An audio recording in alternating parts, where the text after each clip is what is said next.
Empezamos normalmente con lo que es una oración para estar seguro que estamos en sincronismo con Dios, usando 1 Juan 1:9: si confesamos nuestros pecados, Él es fiel y justo para perdonarnos nuestros pecados y limpiarnos de toda impureza. Unos cuantos segundos de silencio para que cada uno se prepare, entonces empezamos el estudio hoy.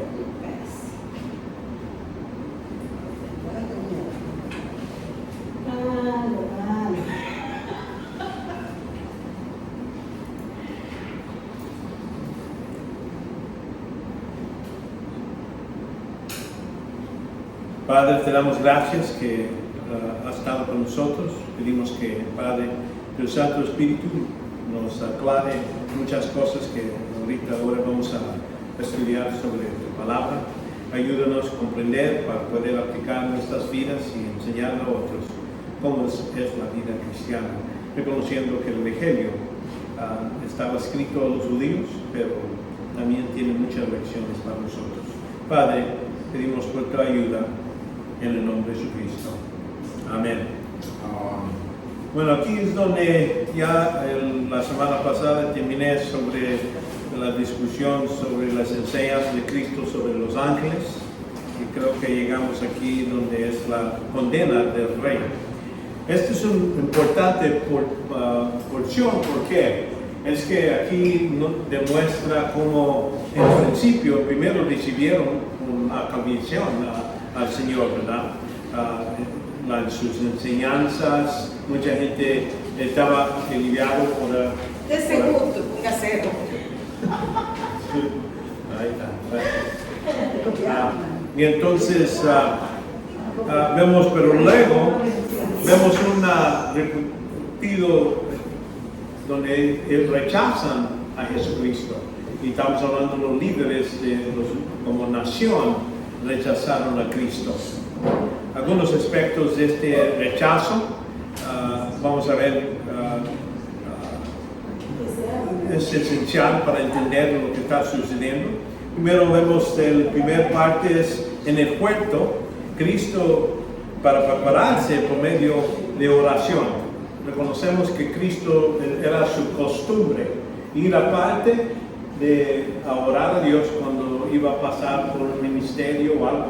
Vemos que en este caso ya sabe que va a ir a la cruz, y en esto vemos se encogió reconociendo qué iba a suceder en la cruz. Por eso se puso a sudar y sabía que en ese momento el Padre lo iba a tratar como pecador. No les digo, lo voy a tratar como que Él hizo todos los pecados de todo el mundo. Quiere decir que tomó toda la ira de Dios contra Él mismo. El rechazo de las enseñanzas del rey por los judíos, claramente cómo lo tratan ahí en Getsemaní, ya después cómo lo agarran y lo llevan de preso. Entonces vemos la tentación inmediata después de la oración, y ya visto, para eso apareció lo que es la multitud con Judas. Le besó en la cara. Los soldados retroceden, ¿verdad?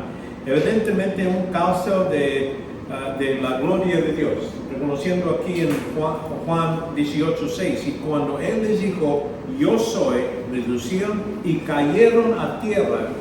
Esos detalles de cayeron a tierra no es como que nomás pusieron a un lado que dice, no, yo pienso que cayeron al suelo. Cristo en su momento, reconociendo que ya está listo para ir a la cruz, eso es este yo soy, es lo que sucedió, le dice a Moisés, cuando te acercas, le acerca a Dios y quítate tus sandalias, porque estás parado en el lugar santísimo. Entonces, vemos que esto nomás es cada vez que yo leo la escritura, yo veo cosas que digo, ¿y por qué se menciona esto? Porque hay que reconocer que todos los detalles necesitaban ser escritos uno por uno, cada letra. Y creo que Dios escogió específicamente qué iba a escribir. Y este detalle está ahí para demostrar que Cristo no era víctima. Él es el que manejó cuándo iba a ser traicionado y a ese punto demostrando, mira, deja a estos que se vayan. Si me buscan a mí, yo voy con ustedes, pero dejan a estos. Y los soldados lo respetaron. Y llegamos a este punto de los juicios.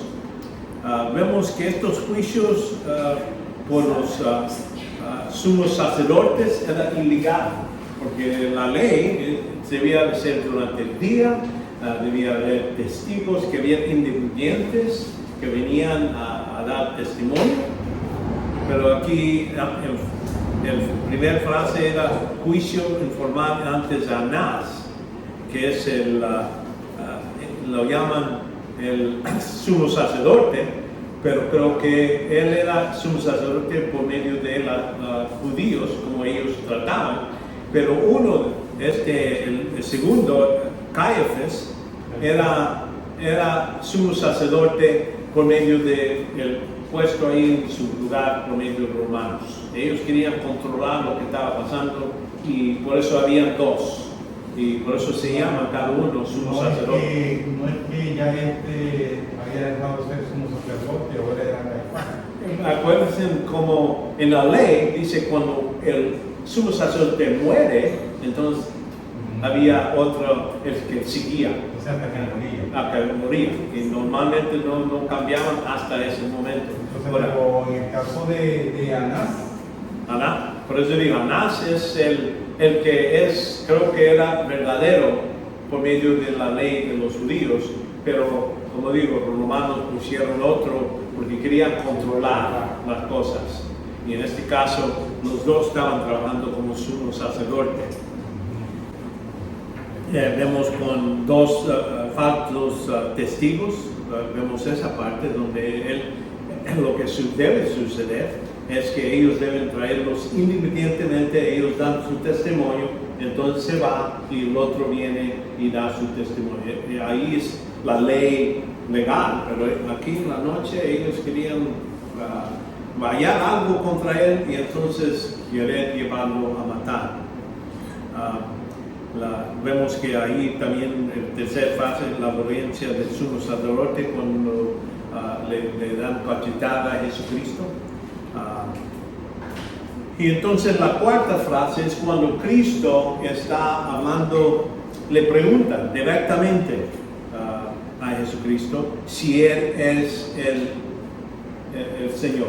Entonces Él les dice por bajo de juramento, porque le dicen que en los ojos de Dios te estoy preguntando esto. Entonces Cristo le contesta, porque sí era legítimo esa pregunta. Afirmó positivamente que es hijo de Dios y al identificarse con la profecía del Antiguo Testamento fue acusado de blasfemo, ¿verdad? Y eso es lo que ellos estaban cargando y para los judíos era sentencia de muerte, pero no lo podían hacer. ¿Por qué? Porque era el tiempo del festival y ellos no podían hacer eso, por eso emplearon a los romanos para que ellos lo lleven a matar.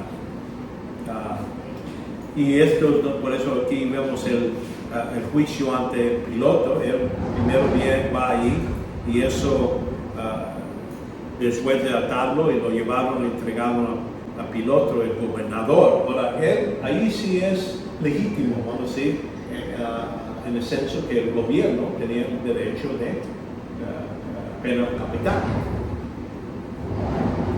El juicio necesario, simple hecho, para los judíos no querían tener una rebelión y para condenar a Jesús durante la Pascua. Son las dos cosas. No querían que los judíos, los otros que estaban oyendo y de acuerdo con Cristo, que ellos no se pongan a pelear contra ellos. Para así pueden decir, los romanos lo mataron, ¿verdad? Ahí está enfrente. Agarra sí, y si me marcas en el 70, gracias. Y vemos que la acusación presentó ante la autoridad no fue blasfemo, no le dicen eso. Notan cuando él viene en Juan 18, 33, entonces Pilato lo vio entrar y lo llamó Jesús, ¿eres tú el rey de los judíos? Entonces cambiaron, quiere decir, están diciendo que Jesús estaba causando una rebelión.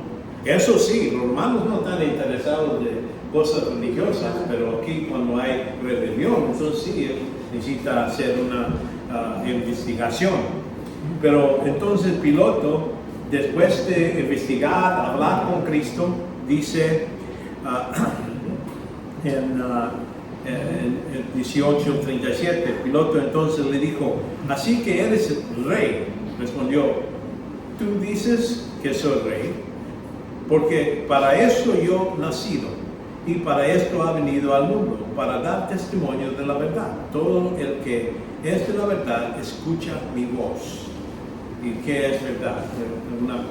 Yo quisiera que en ese momento esperaba Pilato para la respuesta, para ver cómo Cristo, pero ahí dice, ahí está parado Cristo, ahí está, él es la verdad, camino, todo, ahí está enfrente de los ojos, pero Pilato sale y dice que él es inocente en su punto de vista.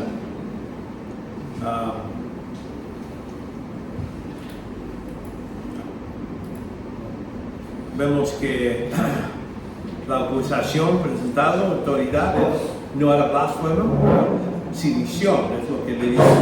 Ahora, los judíos, sin embargo, no están satisfechos cuando sale Pilato, dice, ya quiero que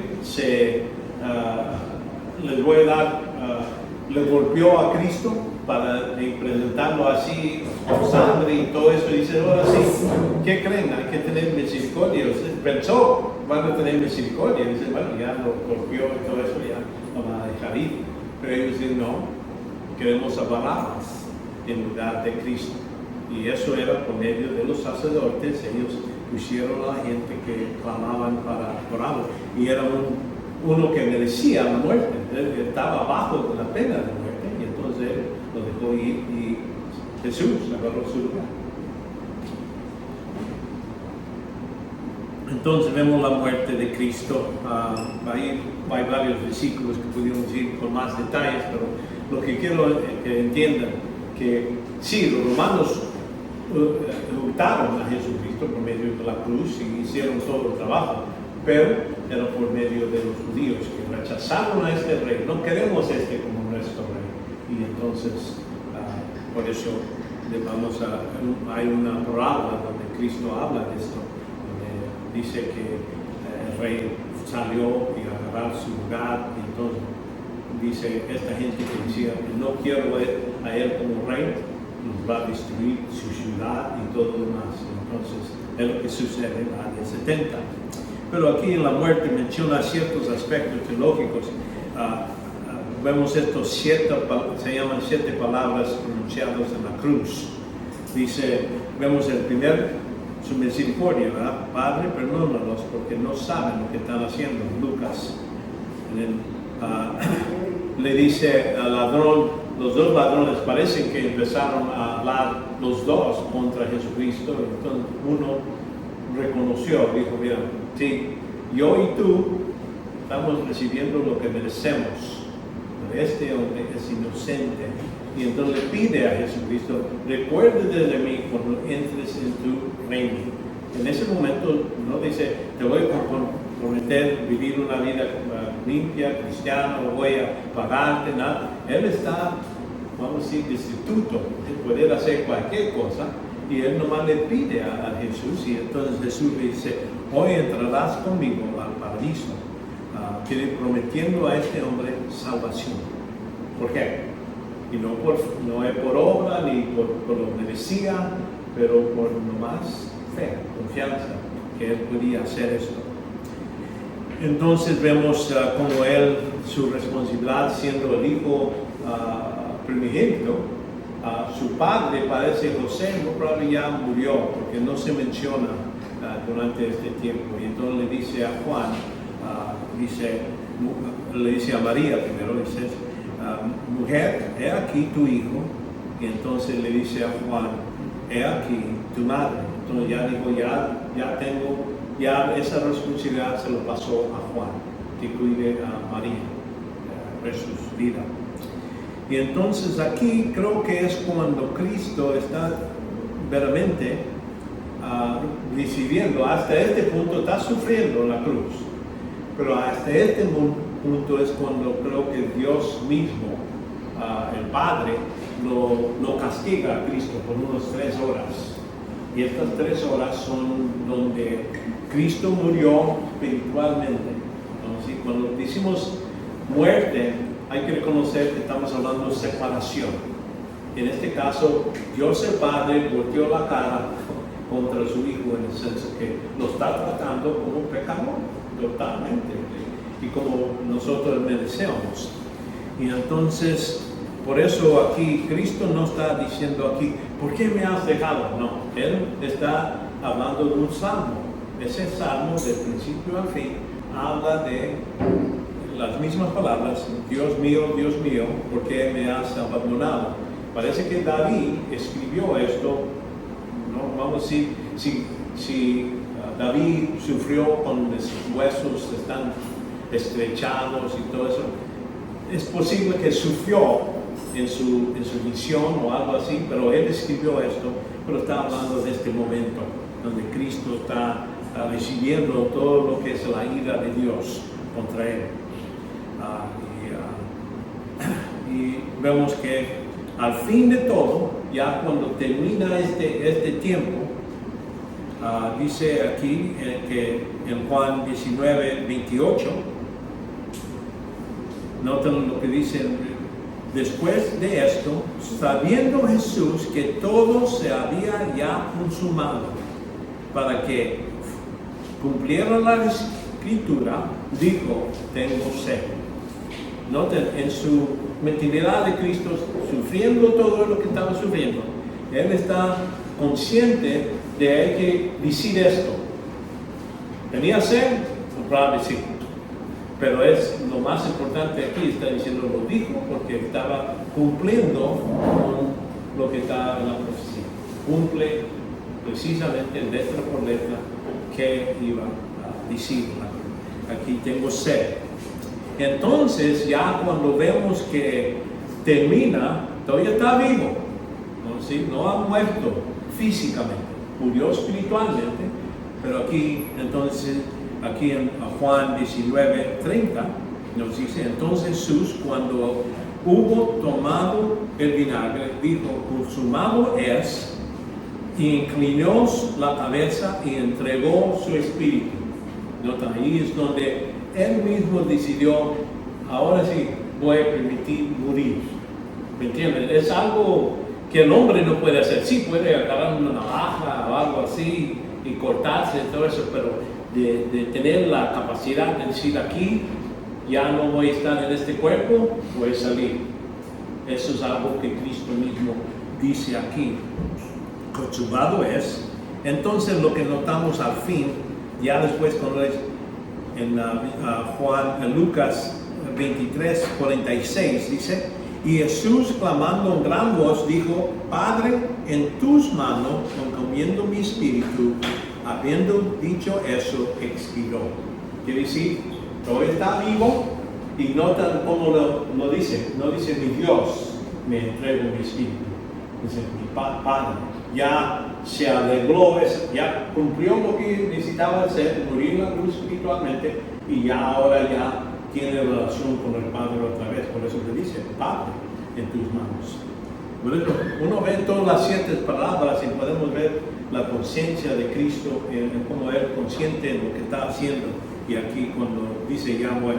Por eso cuando le viene la voluntad de pedir el cuerpo del piloto, dice, ¿y ya está muerto?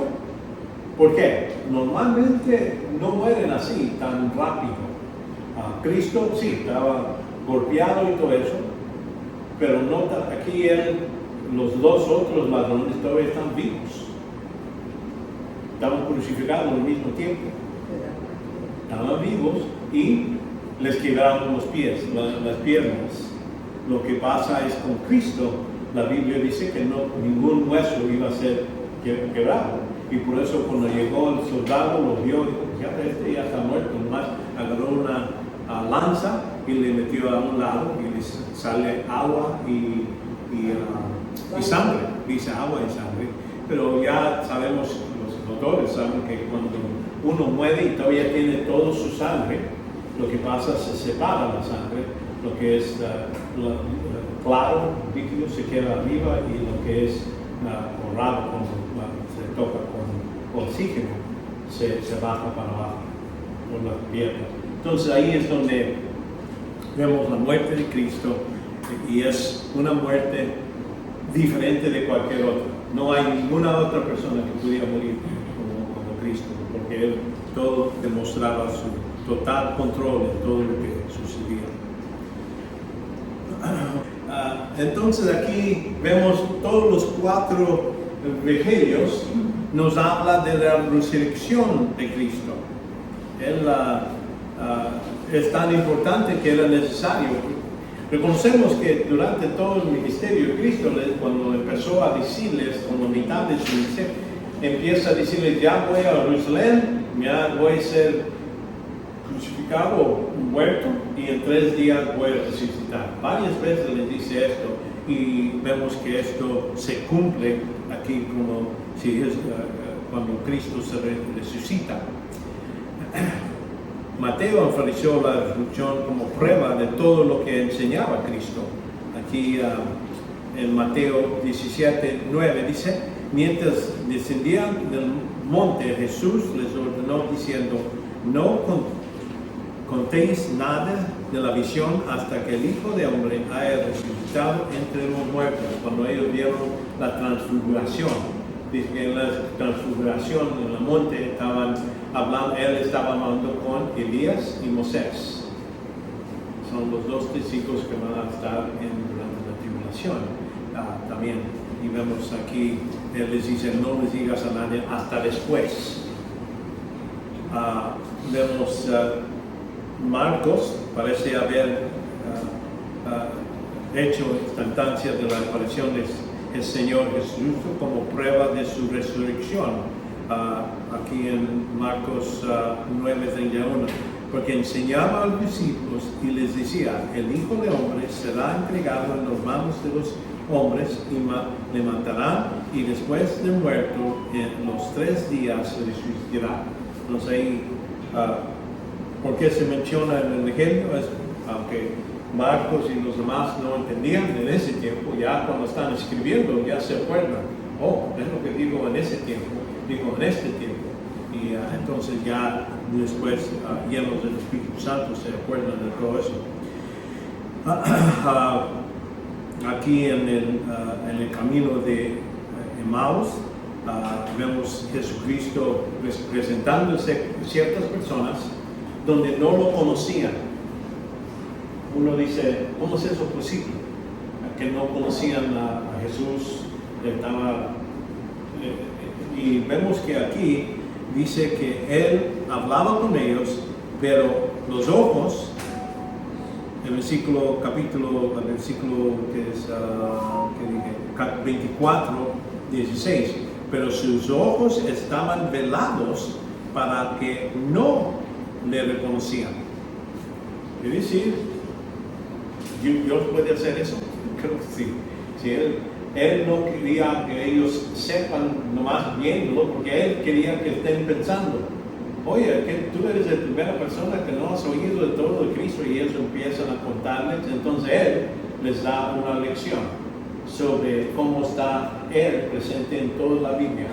Todo lo que es la ley está escrito de mí. Y entonces de ese momento, por unas horas, le está explicando todos los detalles donde esto está dicho en la escritura del Antiguo Testamento. Y entonces ya después ven y oyen, entienden, este era Jesucristo.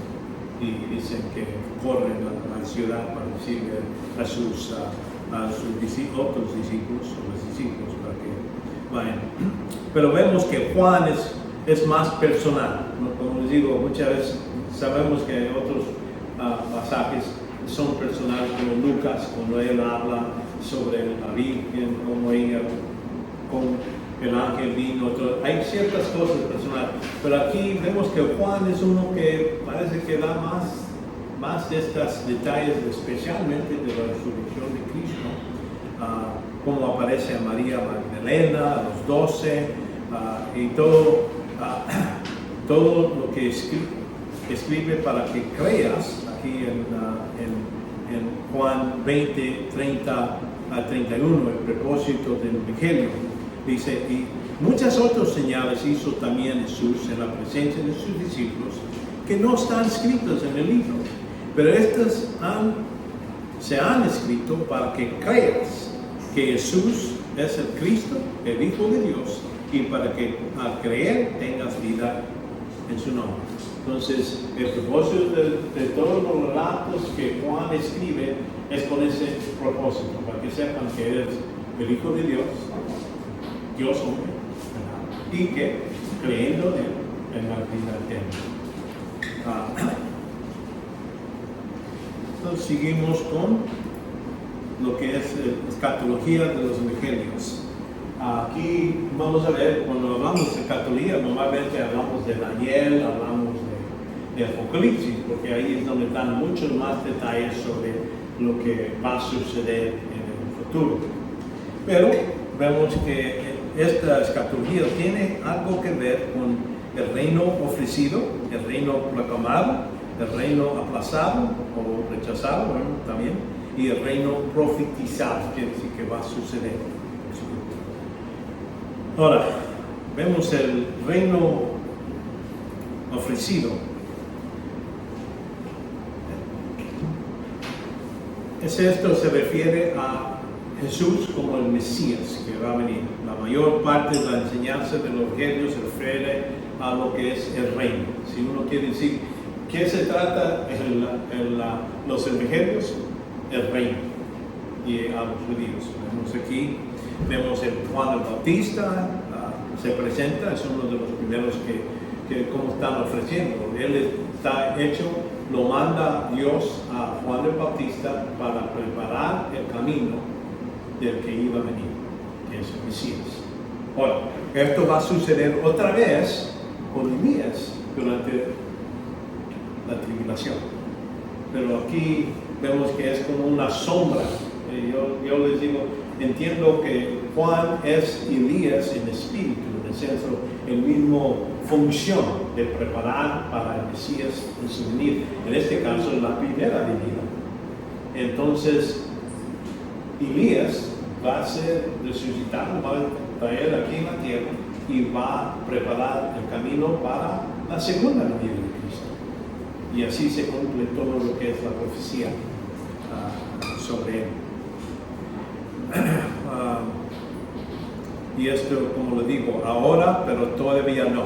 Ahora hay en este caso, Juan el Bautista es Elías, espíritu, sombra, pero todavía no se cumple todo lo que dice la Escritura que va a ser Elías cuando él viene, va a preparar. Y entonces va a venir Jesucristo y empezar su reino. Toda esa parte todavía es para el futuro. Jesús también, él anunciaba que él es el rey, ¿verdad? Varias veces. Aquí en Mateo 4:17, desde entonces Jesús comenzó a predicar y decir, arrepentíos porque el reino de los cielos se ha acercado. Él está diciendo, el reino no está aquí, no dice ya está, en este lugar ya está todo, dice está acercado. Porque ¿qué necesitas un reino? Necesitas un rey. Ahí está, el rey es que se presenta. Y entonces necesitas el periodo de tiempo donde él está en cargo del gobierno y todo eso, pero eso no cumplió todavía. Eso va a ser durante el milenio, en el futuro. Los 12, acuérdense, salieron con ese mandato de ir primero, y notan aquí dice, aquí en Mateo 10, dice, llamando a los 12 discípulos, Jesús les dio poder para para sobre los espíritus inmundos y para expulsar y para sanar la enfermedad de toda dolencia. Entonces les dio a los 12, parece. Y aquí da los nombres, pero notan aquí, como le dice en el versículo 5, y estos 12 envió después de instruirlos, diciendo, no vayas al camino de los gentiles, no vayas a los gentiles, no entres en ninguna ciudad de los samaritanos, que si ya tu ministerio es restringido, sino ir más bien a las ovejas perdidas de la casa de Israel. Entonces esa es la parte que durante Cristo, cuando está aquí en la tierra, está ofreciendo el reino a los judíos, no a toda la gente, no es para todas las multitudes. Y ese es el mensaje y lo que vemos en los evangelios. Este mensaje del reino, vemos que se ha acercado, estaba cerca varias veces, vemos cómo eso es, dice aquí hablando de Juan el Bautista, Jesús dice, pero ¿a qué saliste a ver? ¿A un profeta? Sí, os digo, a uno que es más que profeta. Este es el que está escrito, he aquí, yo veo mi mensajero delante de tu faz, quien preparó tu camino delante de ti, hablando de Juan el Bautista.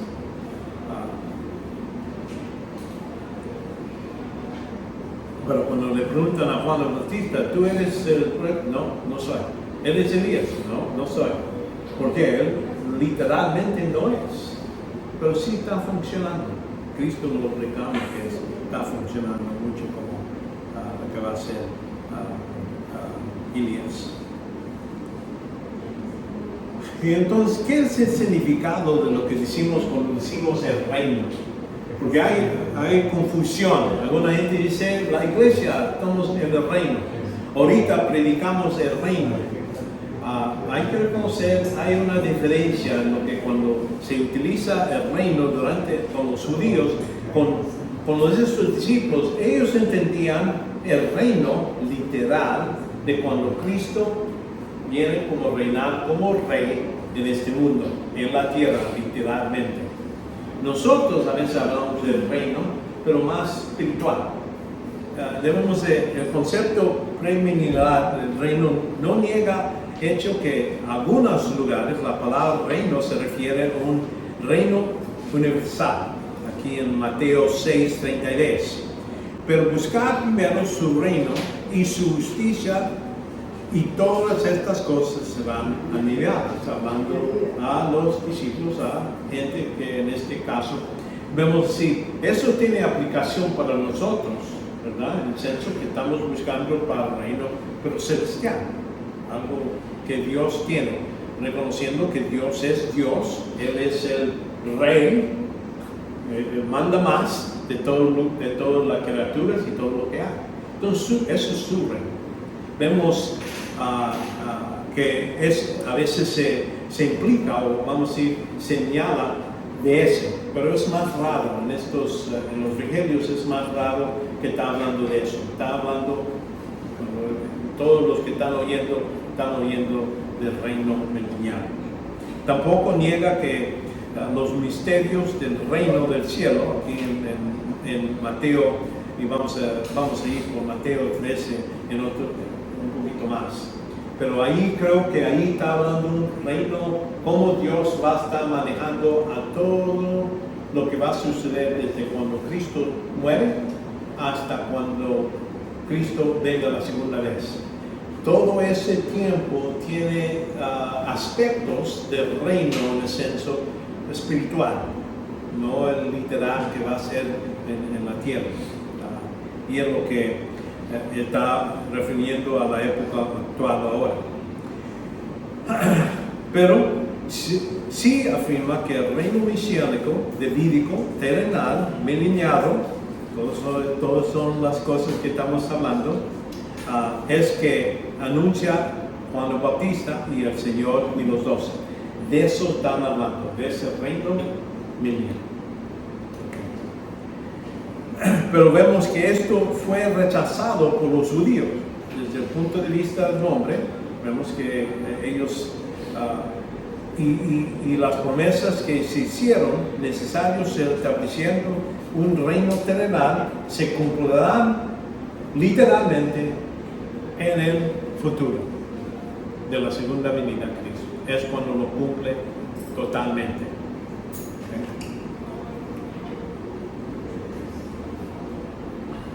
Aunque ya creo que entienden la distinción que le estoy tratando de hacer.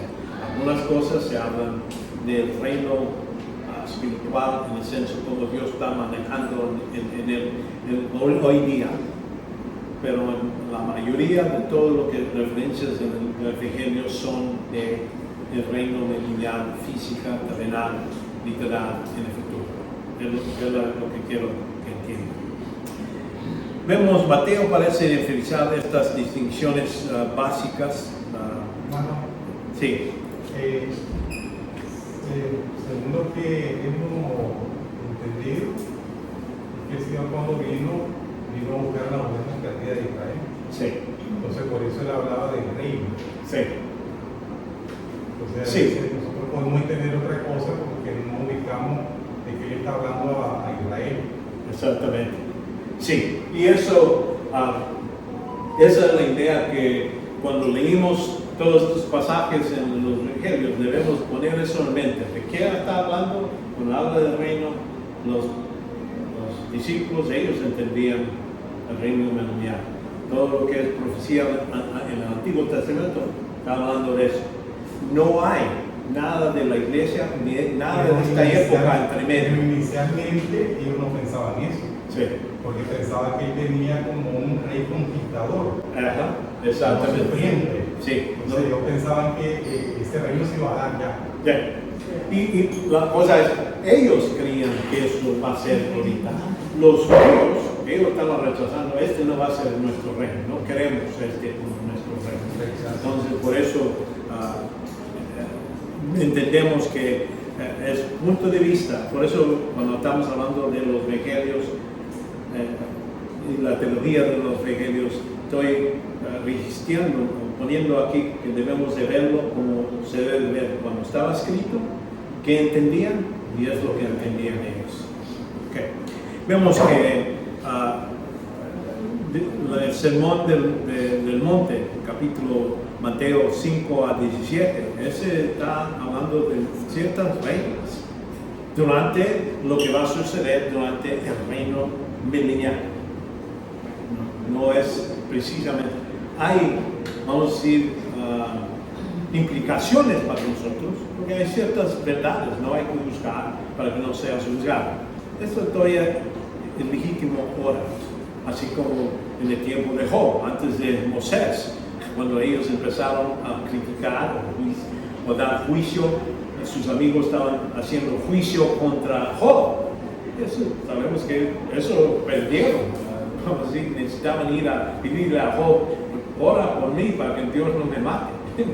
Y necesitaban hacerlo. Ahora, esto son reglas que podemos ver durante ese tiempo.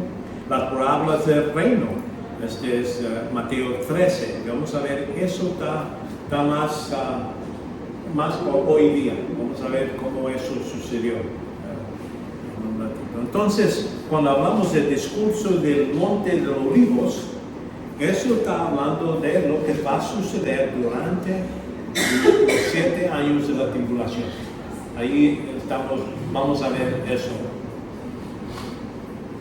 Entonces son las 3 secciones y Mateo hace referencia al reino eterno en contacto, vamos a decir, varios lugares. Como dijo Mateo 6:33, buscar primero a su reino, a su justicia y todas las cosas serán añadidas. Eso está hablando más general.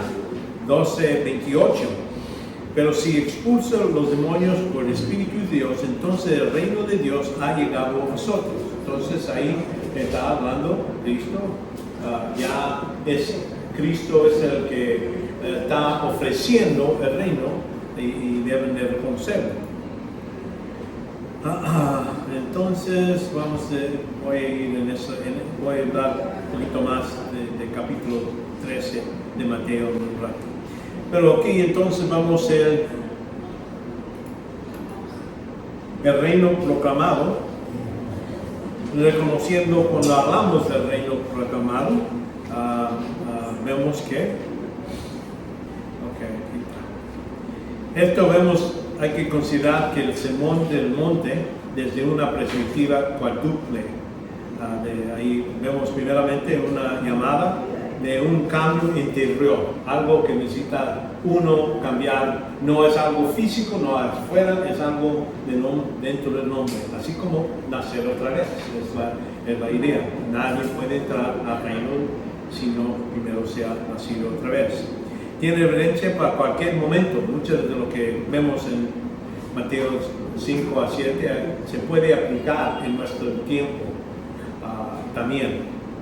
Pero entonces aspectos de la vida del reino milenial, por tanto, cierto sentido, cuando vemos aquí que no hay que, si alguien te viene y te quita tu saco, dale tu otro saco, o si te pegan, dale nota cara. Todo eso tiene que ver con durante el milenio. ¿Quién va a estar dirigiendo? La ley va a ser puesta por Jesucristo y vas a ver todos los detalles de cualquier cosa que uno hace. Por eso dice, no te preocupes de que hay una injusticia, yo voy a arreglar todo. Por eso dice que Él va a regir como una barra de hierro. Entonces, quiere decir, va a ser estricto en todo. No va a haber injusticia, no puedes decirle al juez, bueno, no estaba haciendo esto y él... No. Aquí yo sé todos los detalles, tú eres culpable. Entonces, también como toda la escritura proviene, es un código éticos más detallados de la Biblia. Vemos ahí hay muchas cosas que debemos reconocer. Primero hay que ir por el camino ancho que va a la destrucción, ¿es cierto? En todo el tiempo, todo el tiempo es así.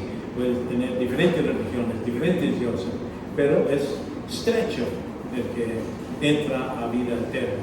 Entonces ahí vemos ese tipo de enseñanzas, en eso Mateo 5 a 7. Entonces vemos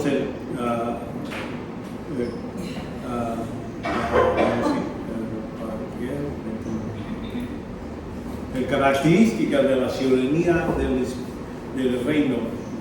Vemos en relación con Dios, vemos aquí, conociendo la condición de pobreza y que la necesidad de nosotros como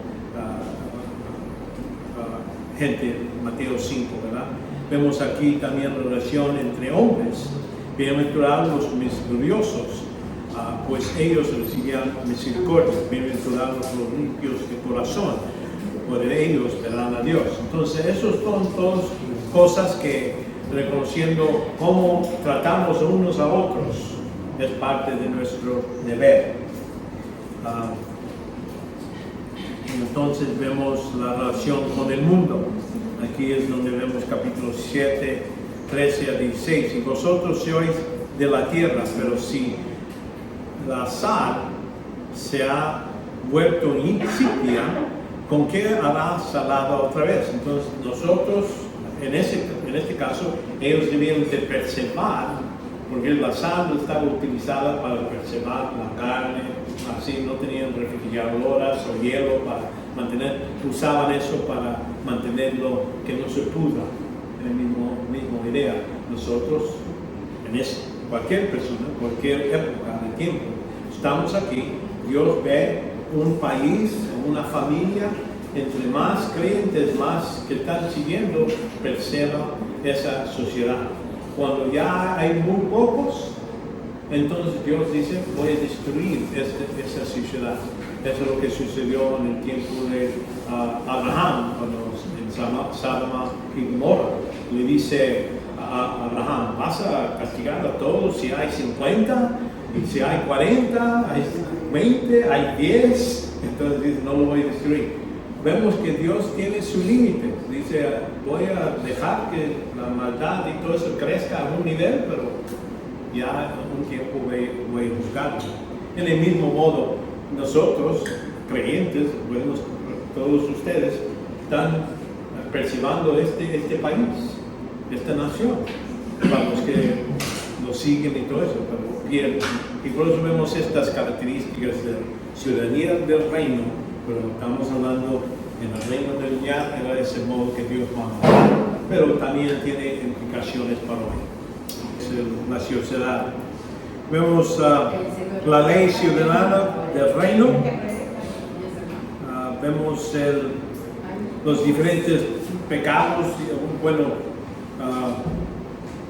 códigos que él habla de asesinato. No debes, todo esto es en Mateo. Todo es Mateo. En las notas no está ahí Mateo, no. Debe. Okay, aquí vemos que esta sección del sermón presenta 6 leyes. Cada uno se marca, habéis oído, que es los antiguos les dijo, pero yo os digo, ese modo de hablar es que él está diciendo, los que enseñan ahí en tus templos y todo eso, es lo que ellos dicen. Yo te voy a decir, esto es lo que es correcto, o el modo de la ley. Y entonces ahí habla por ejemplo, el versículo capítulo 5, 21 dice, y habéis oído, y se dijo que los antepasados, no mataréis, y no cualquiera que comete homicidio será culpable ante el corte. Entonces ese es el nivel, vamos a decir, que se demuestra en la ley, es cierto, pero él dice, pero yo os digo que todo aquel que se enoja con su hermano será culpable ante el corte, y cualquier que diga raca y a su hermano será culpable delante del corte suprema, y cualquier que diga idiota será riesgo de infierno del fuego. Ahí lo que vemos es que Cristo está ganando la ley y le está dando más similitud, ¿no? En el senso que le está dando más detalles. Y si de matar ¿cómo empieza uno a asesinar a uno? No empieza con la idea de ya me enojé, lo mata. Tiene uno psicólogo, llega y dice lo odio. Entonces empieza, voy a buscar cómo voy vengando o cómo voy a hacer. Y eso es el comienzo. Él está tratando de raíz, sacar la raíz de ese tipo de pecado. Y así no vas a ir al extremo de asesinar a alguien. Adulterio, si aquí por ejemplo habéis oído, digo, no cometéis adulterio, pero yo os digo que todo el que mira a una mujer para codiciarla ya cometió adulterio con ella en su corazón. Dios no nomás ve lo de afuera, ve lo que está sucediendo en el corazón, y en ese modo Él está diciendo, es el nivel que Dios está haciendo, está yendo a un nivel más a la raíz de cualquier cosa que uno hace, y es ya en su mente es juzgado por eso. Hermano Jorge, Sí. pero en eso del adulterio, por ejemplo, ¿verdad? Yo no sé si esto yo lo he equivocado, pero mire, usted dice, si usted mira a una mujer y dice, qué hermosa, pero yo pienso que eso no forma parte porque admirar a alguien. No. Porque podemos ver un hombre guapo, elegante, y decimos que guapo y elegante ese hombre. Sí. Pero mi corazón no está pensando en otra cosa que no sea admirar a la persona. Bueno, la cosa es que hay diferentes niveles. Vamos a decir, el nivel que él está hablando, codiciar, quiere decir ya su deseo es para tener. ¿Me entiendes? Ya pasó de está bonita, pero llega a un nivel donde dice yo quiero tener, es codiciar, es lo que él está diciendo. Por eso, exactamente. No, porque apreciar lo que están bonitos o guapos está bueno, pero la idea es ya cuando uno pasa eso y llega a ese nivel de decir lo quiero tener, ya es algo sobrenatural. Sí. ¿No lo pasar? ¿Eh? ¿No lo pasar? ¿No tienes WhatsApp? No había WhatsApp. No había WhatsApp, es cierto. No había Facebook. Sí, sí. Entonces, todo eso, esos son los diferentes que él está ya llegando a raíz. Codicia, bueno, puede uno decir me gusta, pero codiciar ya estás llegando a nivel donde ya cometiste adulterio en tu corazón. Vemos la conducta en el reino, otra vez ya hablando de cuando Él viene.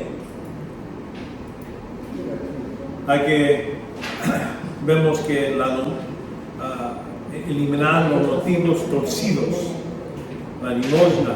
Aquí, por ejemplo, cuidad que no practicar vuestra justicia delante de los hombres para ser vistos de otra manera, no tendréis recompensa de vuestro Padre que está en los cielos. Si uno ayuda a una persona o da dinero para que todos vean, entonces ahí es cuando él está diciendo esto es, estás perdiendo recompensas de Dios. Ya recibiste tu recompensa por la gente que dice, que eres buena persona y todo eso. Y entonces también con la oración habla que no debes de orar así con muchas palabras en frente de toda la gente para que ellos te oigan. La oración debe ser algo privado. Cristo demuestra esto, que Él nunca oraba en público. De vez en cuando habla y menciona cuando iba a salir Lázaro de la tumba. Él dice, te estoy diciendo esto para que ellos oigan, que sepan que yo vine de ti, yo estoy haciendo tu voluntad. Eso es la razón, pero no para, mira, que espiritual soy, no era eso, era para ayudar a la gente a entender lo que está pasando. Dios es el que resucitó a Lázaro. Con vanas repeticiones, yo pienso, aquí habla de esta, Mateo 6, 7, 8, y al orar no 6 repeticiones sin sentido, como los gentiles, porque ellos se imaginan que serán oídos por las palabrerías, que es hablando tanto, muchas palabras. Por tanto, no hagáis semejante a ellos, porque vuestro Padre sabe lo que necesitas antes que vuestros pedís. Entonces ahí, de esta manera, debes de ponerte en un lugar privado y hablarle de tu Padre, pero así con palabras regulares, no nomás repitiendo. Y yo pienso que eso se puede aplicar a las canciones también. Yo oigo muchas veces canciones y están repitiendo la misma frase por 40 veces. Aleluya, aleluya. Bueno, Dios, yo creo, si yo me canso, yo estoy seguro que se cansa de tanto palabrería. Por eso, en el senso de la idea es que debe de ser canciones que tengan lo que está comunicando. Uno debe, si lo está diciendo, debe decir, es lo que quiero decir al Señor Dios por medio de esta canción. Pero si más repetición, y la gente va a la iglesia, saben como todos los cánticos se lo cantan sin ni pensar, y lo hacen. Y entonces, hablando de ayuno, debe ser algo separado. Vemos aquí la idea de eliminar de corazón divididos. Y cuando dice dividido, quiere decir, me gusta esto, quiero esto y también quiero esto. Pero eso es dividir. Dios quiere que nosotros lo amemos con todo nuestro corazón, no nomás parte, una mitad. Todo corazón, no nuestro ser. Y aquí es lo que, aquí por eso habla de no, como leéis aquí en Mateo 6, 19, no acumuléis tesoros en la tierra, donde huida y herrumbre destruyen, y donde ladrones penetran y roban, sino acumulen tesoros en el cielo. Es decir, el tesoro no debe estar que tengo aquí o qué tanto dinero, es allá en el cielo, lo que Él me va a recompensar, y poner fe y confianza que eso es lo que cuando uno va a recibir todo lo que realmente necesita. Preocupaciones también hay que ponerlas a un lado. 6:25, Mateo 6:25, Dice, por eso os digo, no os preocupéis por vuestra vida y qué comeréis, y qué beberéis, ni por vuestro cuerpo y qué vestiréis. ¿No es la vida más que el alimento del cuerpo, más que nuestra ropa? Y entonces ahí pone el ejemplo de los aves y todo eso. No quiere decir que no voy a preocupar, no voy a trabajar, Dios va a proveer todo. No, lo que está diciendo, no hay que ponernos a decir, ahora, ¿qué voy a comer para el mes que viene? ¿Qué voy a comer para el año que viene? Uno dice, no, Dios va a proveer. Si quiere que esté vivo, me va a dar mis frijoles, me va a dar mi comida, lo que necesito. Y si no me da, es que necesito robar algo. Uno dice, ¿verdad? Pero la idea es que preocuparnos no podemos hacer nada, no podemos cambiar un pelo blanco a negro o negro a blanco, a preocuparnos. Y es falta de fe, falta de confianza en lo que es el Señor, lo que Él da.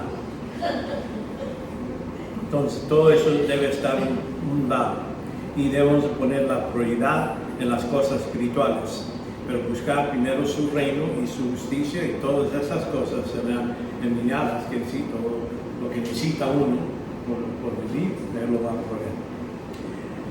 Y entonces debemos de usar este discernimiento propio, capítulo 7, Mateo 7, juicio propio, no juzguéis para que no seas juzgado, porque con el juicio con el que juzguéis seréis juzgados, y con la medida que midís os medirá.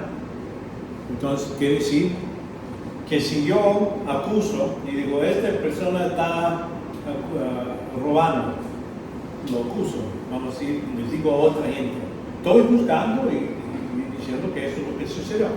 Ahora, lo que dice, si le estoy diciendo a toda la gente nomás para hablar mal de esa persona, entonces no todo es solución.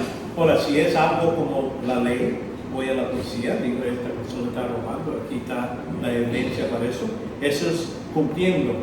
Pero si nomás estoy diciendo a otra gente, hablando mal, puede ser cierto o no cierto. Aquí no está diciendo si es verdadero, entonces Dios no te va a juzgar. Dice, te va a juzgar a la medida. Tú le dices que él robó, entonces a ti Dios te va a castigar como que si tú robaste. A ese nivel, si lo dices que robó mucho, entonces mucho te va a vivir contra ti. Y por eso es mejor no hablar nada mal de nadie, totalmente, es lo que creo que está diciendo este pasaje. La idea es que no juzgar a nadie. Ahora, si tu trabajo es, bueno, hay que ver si esta persona está trabajando bien, entonces sí está circular. Y entonces cuando te reportan esta persona no está limpiando esta sección, está bien. Pero cuando uno, siendo supervisor, le dice a otro que no tiene nada que ver con el negocio, entonces ahí estoy dando chismes. Esa persona no tiene nada nomás vas a empezar a pensar mal de otra gente, ¿me entiendes? Pero si le estás diciendo a esta persona, bueno, necesito reportarte porque no cumpliste con esto, a mi jefe. Entonces, lo haces, pero él es el que está en cargo de dejarlos ir o lo que sea. Va a hacer decisiones por eso. Pero nomás para decir algo mal de otra persona, es mejor quedar callados. Y entonces vemos el propio juicio, entonces ahí vemos eso en el capítulo 7. Y aquí creo que es una promesa, habla de aquí, dice en Mateo 7, dice, pedid y se os dará, buscad y habréis llamado y os abrirá. Entonces, que estás tocando, va a abrir. Porque todo el que pide, recibe, y el que busca, halla, y al que llama, se le abrirá. Entonces ahí está diciendo que Dios todavía está listo para hacer eso, pero hay que ir a pedirlo con la actitud. Ahora, Santiago nos dice más detalles de cómo debemos de pedir, no pedir más para, dice, yo quiero un carro, un modelo, la Mercedes, quiero esto. No, porque es para uno su propio deseo. Cuando uno está pidiendo por lo que necesita, Dios necesita un trabajo. Dios provee modos para que yo siga haciendo tu voluntad. Ya es algo que estamos pidiendo acuerdo de su voluntad, que es diferente. Entonces habla, número 24, habla al fin de este sermón que vemos. Vemos que la advertencia sobre la ciudadanía del reino, aquí en Mateo, los dos caminos, entrar por la puerta estrecha, porque ancha es la puerta amplia la senda que lleva a perdición, y muchos son los que entran ahí. A mí esto me dice, la mayoría de la gente que ves todos los días van a ir al infierno, la mayoría. ¿Por qué?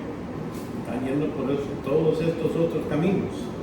Y por eso el versículo 14, porque la estrecha es la puerta y angosta la senda que lleva a la vida, y pocos son los que lo hallan. Entonces, cuando hablamos del porcentaje del mundo que va a ir al cielo, es muy pocos, comparado a los muchos que van al infierno.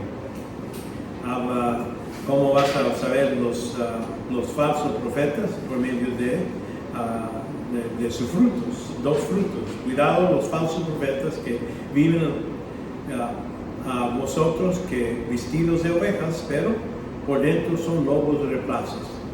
Por sus frutos los conocéis, acaso. Entonces ahí habla de los dos diferentes uvas. Y entonces vemos el tipo de obra. Aquí todo el que me dice Señor, Señor, entrará. No, dice, no todo el que me dice Señor, Señor, entrará al reino de los cielos, sino que hace la voluntad de mi Padre que está en los cielos. La voluntad del Padre es poner fe en Cristo, es el que entra. Ahora, muchos, como les digo, esa distinción, este contraste, Cristo lo usa varias veces, pocos y muchos, dicen, muchos me dirán en aquel día, Señor, Señor, ¿no profetizamos en tu nombre? Y en tu nombre echamos fuera demonios, y en tu nombre hicimos muchos milagros. Noten, son tres cosas que son buenas. No, aquí no nos emborrachamos, peleamos, ¿no? Son tres buenas cosas, pero aquí dice Jesús en el versículo 23, entonces me diré, jamás conocí, apartados de mí, los que practican iniquidad. Para él, esto es iniquidad. Son buenas cosas, pero están hechos por incrédulos. Por eso no vale, no tiene nada de valor en los ojos de Dios. Y eso es muchos de las religiones tienen este punto de vista. Nos llamamos al Señor, lo llaman diferentes nombres a veces, ¿verdad? Y entonces, pero como quiera, él dice no.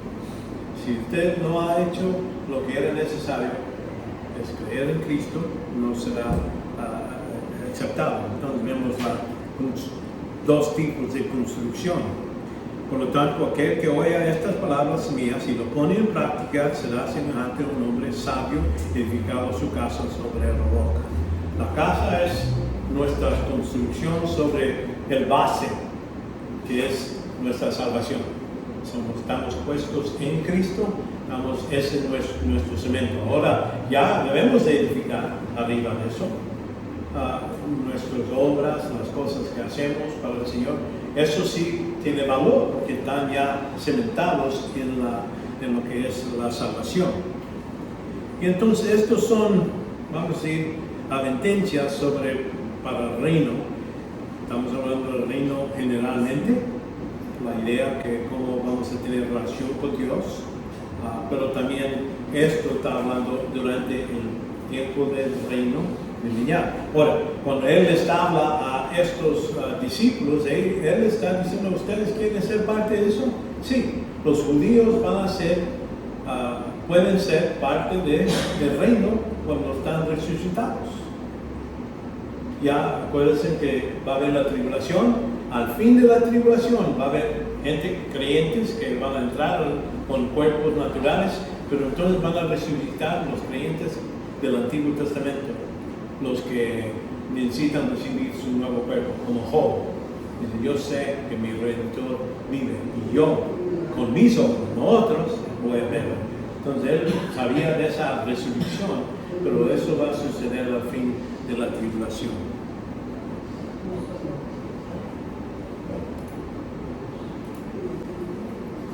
Aquí es donde capítulo 13 de Mateo hay algo que para mí es una explicación de lo que va a suceder.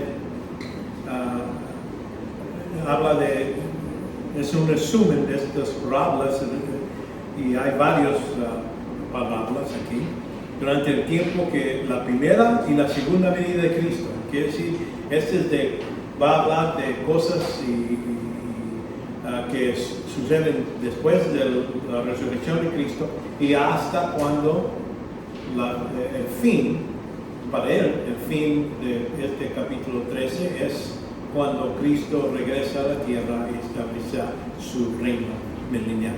Ese es el fin que está poniendo aquí. Primero el sembrador.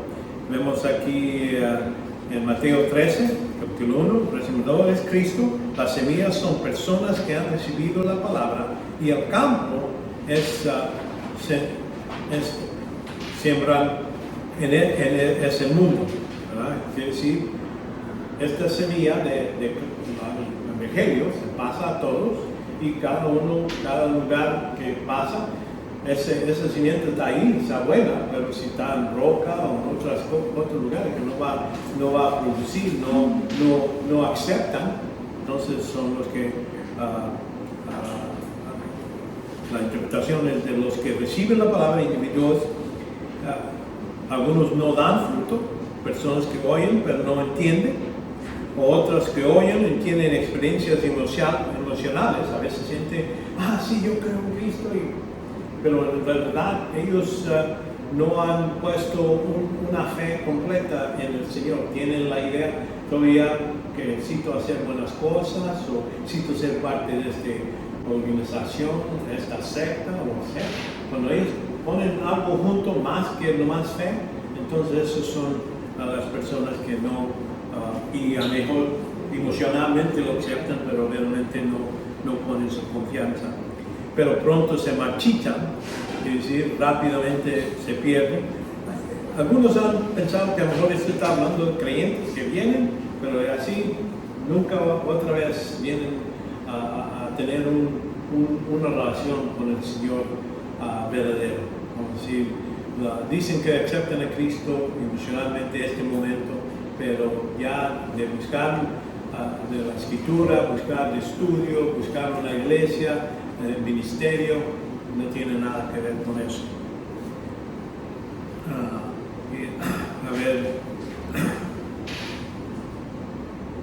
Vemos que todos hacen profesión, quiere decir que creen, pero solo un grupo da fruto para el reino, de estos que están aquí en parábola. Vemos aquí también la cinesa y el trigo y la cinesa, en el capítulo cizaña, perdón, gracias. Mateo 13, 24 a 30. Identificación es el sembrador de Cristo, el campo es el mundo, la buena semilla produce los hijos del reino. ¿Te acuerdas hablando en Génesis de la semilla de la mujer? Pues es Cristo, pero entonces Él está reproducido por medio de los que creen en Él, es parte de eso. Entonces tienen los hijos de Satanás. Aquí las cinesas son los hijos del diablo, los sigadores que hacen su trabajo al final, y esos son los ángeles. Cuando al fin de la tribulación va a haber una separación y va a sacar a los que no sirven, los los hijos de Satanás, y ellos van a ir a Hades para ser sufridos hasta el fin del milenio. Pero durante ese tiempo los que son creyentes, son los trigos, ellos entran al reino milenial. Vemos el grano de mostaza. El sembrador otra vez es Cristo, el campo es el mundo y el reino es el árbol que vemos aquí. Va a haber un árbol y entonces hay unos pájaros. Dice aquí el árbol es donde los malvados, los pájaros, cada vez que vemos pájaros en el Antiguo Testamento y aquí en los Evangelios, está hablando de los malos, los que son hijos de Satanás o los demonios. Son de allí y ellos se paran y se ponen en los hombros del árbol.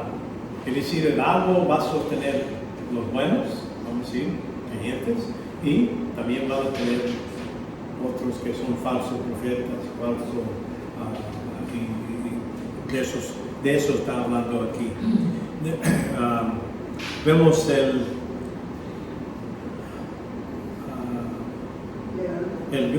ese es el grano de mostaza. Entonces la levadura significa algo malo. Después Cristo le dice a sus discípulos, cuidado con la levadura de los fariseos. ¿Por qué? La falsa doctrina. Entonces vemos, y eso se utiliza varias veces en la Escritura, vemos que esto representa la mala doctrina. El Señor estaba diciendo que el tiempo presente, ahora, va a estar caracterizada por lo que es la mala enseñanza y va a ser dentro del reino de Dios. Vamos a decir, todos los que hay en este mundo, el reino está compuesto de hijos de Dios y los hijos de Satanás. Y aquí la mala doctrina va a estar entre medio de ese grupo. Aunque se llaman iglesia, como quiera, ahí va a estar la mala, falsa doctrina. Y eso se puede ver en Mateo. Pablo habla en Mateo 4, primero de Timoteo 4. Aquí dice, pero el Espíritu dice claramente que en los últimos tiempos algunos apostarán de la fe, prestando atención a espíritus engañosos y doctrinas de demonios. ¿Dónde están? En la iglesia. En la iglesia. Sí. Vemos el tesoro escondido. Creo que aquí habla de el hombre es Cristo, el tesoro es como Israel. Vemos Éxodo 19:5, dice, ahora pues, si en verdad escuchéis mi voz y guardéis mi pacto, serás mi especial tesoro entre todos los pueblos, porque mía es toda la tierra. Entonces aquí dice, cuando Cristo vino, Él presentó a su tesoro, vamos a decir, que es los judíos. Vino a rescatar a lo que está perdido. Entonces, ese es el tesoro. Los judíos formaban parte de la multitud salvada de esta era, aquí en este tiempo, y su salvación, como todos los que son salvos, se basan en la muerte de Cristo. Ahí están rescatados por medio de la obra de Cristo. Ahora, cuando hablamos de la perla preciosa en Mateo 13, el hombre es Cristo, la perla son los gentiles salvos. ¿Sabes que una perla está hecha de irritación dentro de una concha? Y es arena y eso de ahí sabemos que los judíos consideran es un animal inmundo, no sirve. Por eso escogió, estaba hablando de la perla que sale de lo que no sirve, lo que es malo, y sale la perla. Quiere decir, Cristo saca de los gentiles. Lo que antes no era pueblo, ahora son su pueblo. Y vemos esto, se llama en Pablo lo llama en Efesios. Por esta causa, yo, Pablo, prisionero de Cristo Jesús, por el amor de vosotros los gentiles, si en verdad habéis oído la dispensación de gracia de Dios que me fue dada por vosotros, que es la revelación que me fue dada por conocer el ministerio, tal como os describe brevemente. Hablar que cuando va a haber esta conexión de lo que es los gentiles y los judíos en un cuerpo. Eso es el misterio de la iglesia. Entonces, la última de este capítulo 13, vemos que la red que está lastrada, ¿verdad? La edificación, la red es la palabra del reino, es decir, lo que lo captan. Los peces son los que oyen la palabra y la separación es el juicio final de esta era. El juicio final que sucede al fin de los tiempos de los gentiles, que es el fin de la tribulación, y entonces es lo que hablan. Y esto donde los ángeles están aquí, en Mateo 25 nos da los detalles de este cuando recogen. 25:31 es cuando el Hijo del Hombre venga en su gloria y todos los ángeles con él, entonces se sentará en el trono de su gloria y serán reunidos delante de él todas las naciones y separarán unos a otros como el pastor separa las ovejas de cabritos.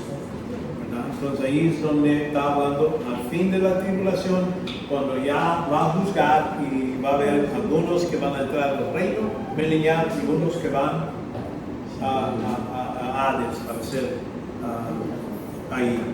Bueno, ahí está el capítulo 13 porque le estoy hablando del reino, pero en ciertas partes, grupos, y que cómo se va a ver hasta cuando Cristo venga la segunda vez.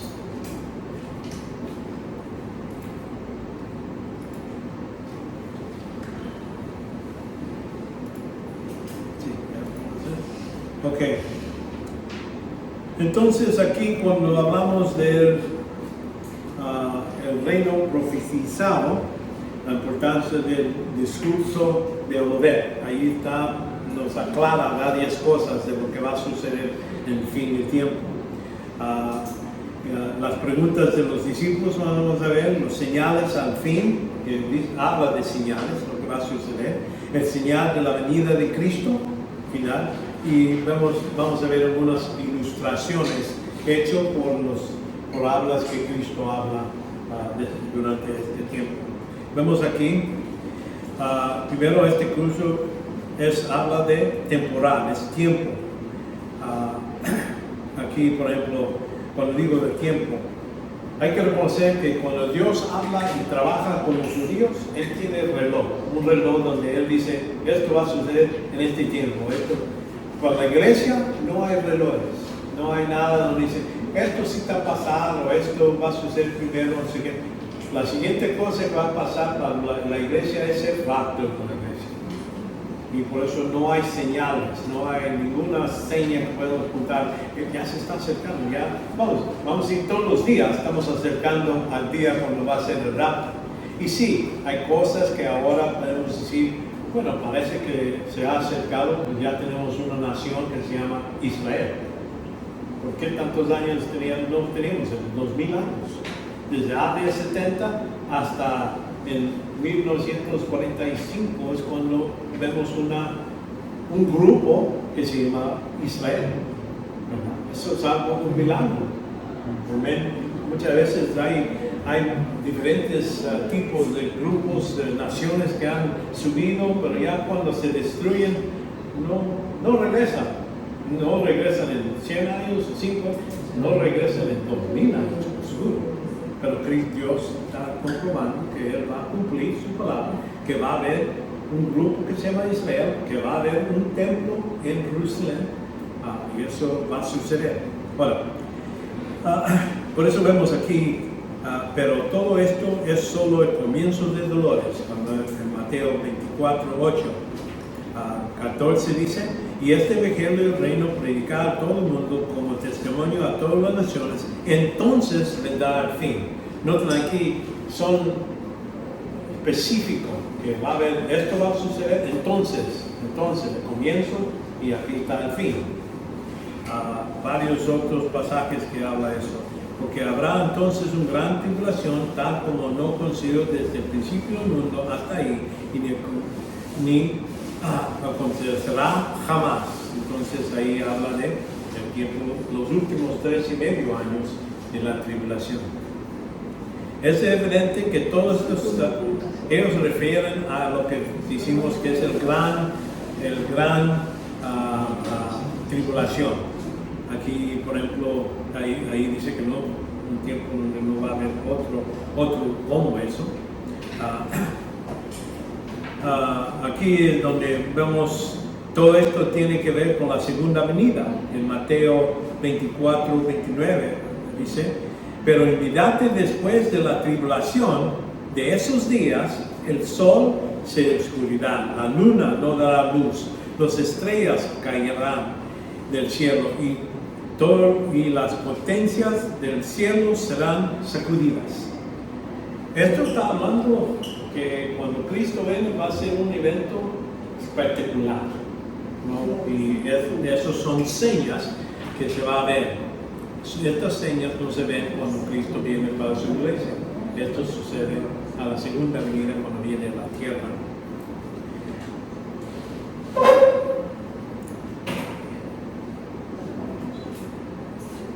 Y vemos que sí, Cristo regresa a estabilizar ese reino milenial y esto enseña que no fue abrogado. Dios no dijo, ya no voy a trabajar con los judíos, ya voy a trabajar nomás con la iglesia. No, Dios no dijo que ya la iglesia ha reemplazado a Israel en ningún lado. Cristo, en la Biblia, la palabra dice que judíos, Israel, entonces va a ser Israel, judío, va a ser los que van a recibir el reino. Ok, entonces seguimos con las preguntas de los discípulos. Aquí, cuando dice aquí en Mateo 24, 1 a 3, para ver el contexto de las contestaciones de Cristo. Y cuando salió Jesús del templo y se iba y les acercaron los discípulos para mostrarles los edificios del templo, más respondió él, les dijo, ¿ves todo esto? En verdad os digo, no quedará aquí piedra sobre piedra que no sea derribada. Entonces uno dice, ¿de qué está hablando ahí? ¿Está hablando del último tiempo? No, esto está hablando de la destrucción de Jerusalén que sucedió en AD 70. Y lo que pasó es que los romanos estaban afuera, duró unos años para destruir y entrar. Y en uno de esos, varias batallas sucedieron y uno de ellos empezó a quemar el templo, todas las cortinas y todo eso. Y cuando se quemó, pues estaba ordenado por oro y plata y todo eso que estaba ahí en el templo. Y eso, cuando las flamas comieron todo eso, pues todo eso se dividió y se entró en las piedras. Y cuando los romanos querían, bueno, hay que saquear el lugar, pero agarran cada piedra y le raspan el oro de ahí y para acumularlo. Por eso ponen una piedra a un lado y por eso no va a haber piedras sobre piedra, porque todo eso está derrumbado, piedra casi, para cumplir con la palabra del Señor. Sí, se recuperó. Lo que hicieron es agarrar esas piedras y le cortaban, quitaban lo que es el oro y lo separaban. Sí. Sí.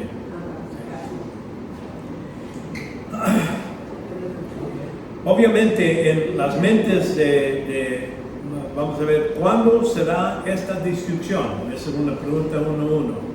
¿Y cuál será el señal de tu venida? Pregunta 2. ¿Cuáles serán los signos del fin de los tiempos? Número 3. Son 3 preguntas. Cristo no contesta la primera. ¿Cuándo va a ser esta destrucción. No les dice exactamente el día. No habla de eso. Nomás va a las segundas dos y da respuestas ahí. En sus mentes pensaban que todo esto iba a suceder al mismo tiempo. Porque eso le preguntan después Cristo, oye, ¿y ya vas a empezar tu reino? Para ellos está todo junto. Pero no intentó corregirlos. No les dijo, no, eso va a suceder. No, él nomás contesta a las otras dos. Pues que una de las muchas cosas no podían comprender hasta después de la resurrección. Cristo les dice aquí en Juan 16:12, aún tengo muchas cosas que decirnos, pero ahora no los podéis soportar, no lo vas a poder entender. Apenas empezaron a entender que iba a morir y resucitar. ¿Cómo van a empezar de todo esto que está diciendo? Les dice para que después el Espíritu Santo nos ayude a recordar todo lo que dijo Cristo.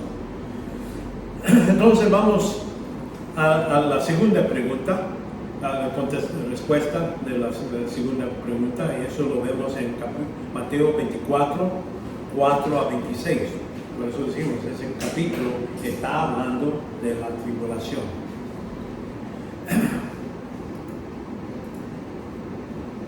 Entonces empieza esto en Mateo 24.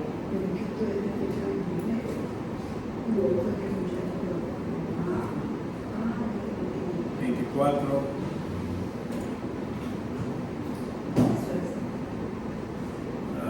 Respondiendo Jesús les dijo, mirad que nadie os engañe.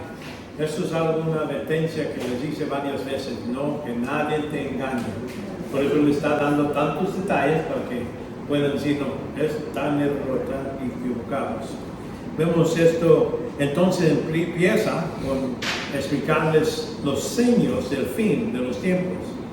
Falsos cristos que aparecerán, van a aparecer.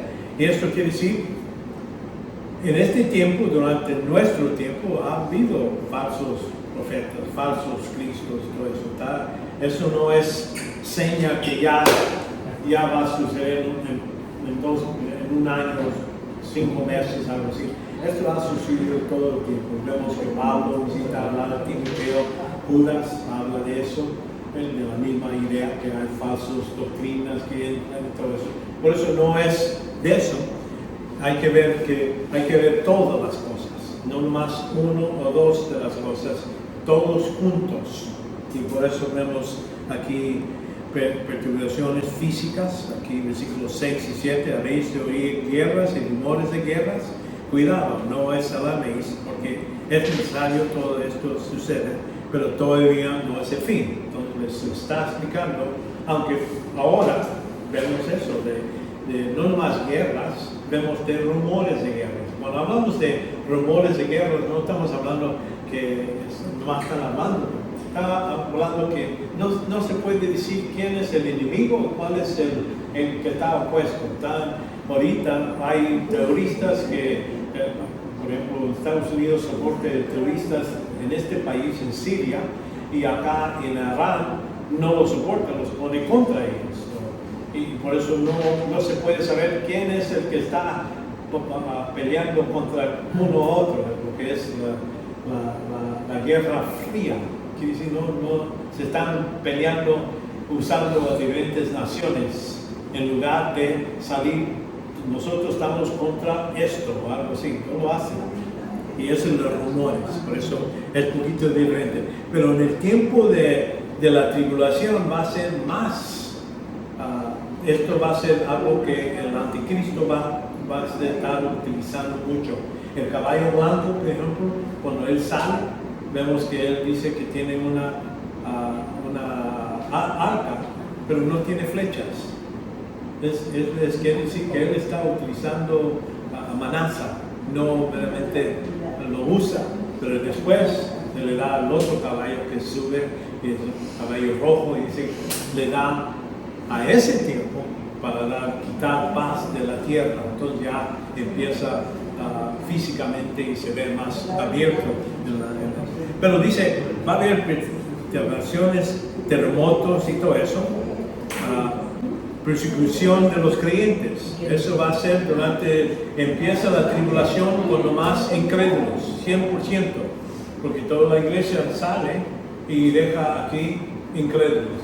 Empieza, entonces Dios manda y ya escoge 144,000, vamos a decir, testigos de Jehová, verdaderos. Y ellos sí van a salir y van a evangelizar. Los 2 testigos están para evangelizar. Pero de los creyentes van a ser perseguidos por medio de Satanás y su anticristo. Entonces aquí, cuando ya habla de estas cosas, va a seguir, dice el versículo 15, por tanto, cuando ves la abominación de tribulación de que habló por medio del profeta Daniel, colocado en el lugar santo, el que lea, que entienda. Entonces ahí, eso pasa en medio de la tribulación. Después de 3,5 años va a estabilizar, dice que el anticristo va a hacer un pacto por 7 años, pero en la mitad del pacto va a quebrantar y dice que va a quitar lo que es los sacrificios diarios y todo eso y pone su estatua ahí. ¿Ya? No te digo, se va el tiempo muy rápido. Ok, bueno, ok, déjame nomás terminar este 29. Vemos que hay grandes señales para engañar. Eso sucede por el falso profeta. Puede traer rayos del cielo. Va a haber cosas que él va a poder hacer, pero es para engañar. Entonces, predicación mundial. Es donde vemos en versículo 24, 14, dice, y vi el evangelio del reino y este evangelio del reino se predicará en todo el mundo como testimonio a todas las naciones, entonces vendrá el fin. Es cuando va a regresar Jesucristo. Y de eso está hablando, no es por medio de personas humanas. Vemos que esto sucede con el ángel en Apocalipsis 14, versículo 6, sale y anuncia este evangelio en todo el mundo por este ángel. Entonces viene Jesucristo, regresa a la tierra. Pero estas cosas, por eso decimos, Mateo 24 no está hablando del rapto. No, el rapto no está ahí. Eso sucede antes de todo esto. Y esto está hablando de los 7 años que están hablando los judíos. Por eso esos 7 años son los últimos 7 años que Dios debe a los judíos, porque les prometió 490 años. Cristo murió 483 años. Entonces le faltan esos 7 años que deben estar dedicados a los judíos. Otra vez ellos están en cargo de la obra, del evangelismo y todo eso. Bueno, ahí vamos a parar para que vayan a descansar, reconociendo que la semana que viene, miércoles, vamos a tener el último tiempo. En ese tiempo creo hay otra parte donde voy a tratar de utilizar lo que es armonía de los evangelios para ir por cada sección, los eventos grandes en los evangelios y como todos los 4 evangelios dan un poquito de datos. Eso es lo que vamos a estar haciendo los últimos 2. Pero aquí paramos, vamos a orar. Padre, te damos gracias por este tiempo que nos has dado. Pedimos que seas con nosotros, ayúdanos a comprender, entender este importante anuncio del reino, Padre, y no confundirnos, sabiendo que tú eres un Dios que tiene todo bajo de su control y que hay ciertos mensajes. Podemos aprender mucho de los evangelios, Padre, para la aplicación ahora, pero reconocer primeramente que es un mensaje a los judíos, Padre. Que seas glorificado porque siempre nos digamos y hagamos. Llévanos comiendo en nuestras casas o lugares donde vamos a descansar para que podamos regresar la semana que viene y vamos a estar aquí por miércoles y viernes, Padre, para cumplir este tema. Pedimos por tu bendición en el nombre de Jesucristo. Amén. Amén.